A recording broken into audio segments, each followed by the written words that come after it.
Hi guys, இன்றைக்கி வந்து பார்த்தீங்க அப்படின்னா போட்டி இது அந்த கிரேவியை தான் நான் வந்து உங்களுக்கு கொஞ்சம் கிரேவினா குழம்பாகவும் இது பண்ணி வைப்பேன். அது எப்படி பண்ணுவேன் அப்படின்றத காட்டுறேன்.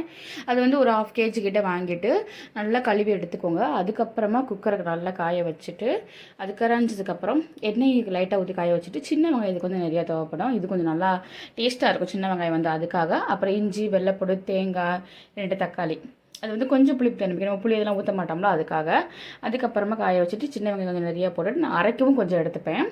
சின்ன வெங்காயம் நம்ம வேக வைக்கவும் போடணும், அதுக்கப்புறமா அரைக்கிறதுக்கும் நம்ம எடுத்துக்கணும், அப்போ தான் டேஸ்ட்டாக இருக்கும். அதுக்கப்புறம் வெந்ததுக்கப்புறம் நெக்ஸ்ட்டு வந்து பார்த்தீங்க அப்படின்னும் போது இன்னொரு கடாயில் வந்து நல்லா சட்டியை காய வச்சுட்டு எண்ணெய், ஜீரகம், கொஞ்சம் சோம்பு எல்லாம் போட்டுட்டு அதுக்கப்புறமா வெங்காயம் வந்து கட் பண்ணி வத்தலும் கட் பண்ணி வச்சுக்கிட்டேன். இது வந்து டேஸ்ட் வந்து நல்லா கொடுக்கும். அதுக்கப்புறம் தேவையான அளவு உப்பு போட்டுக்கிட்டேன், ஏன்னா கறிக்கு அப்படியே மிக்சட் ஆகிக்கிடும். கறியில் வந்து நான் உப்பு போடலை. அதுக்கப்புறம் நல்லா பொன்னிறமாக வதங்கினதுக்கப்புறமா அது அப்படியே கறியில் இருக்கலாம் அந்த தண்ணி வந்து அதுக்கப்புறமா இந்த தண்ணி நம்ம யூஸ் பண்ணிக்கலாம், வேறு தண்ணி தேவையில்லை. இதே டேஸ்ட்டாக வந்து இதாக இருக்கும். அப்புறம் அரைச்சி வச்ச மசாலா, வத்தப்பொடி, ஜீரகப்பொடிலாம் போட்டுன்னா செம்ம சூப்பராக ரெடியாயிரும்.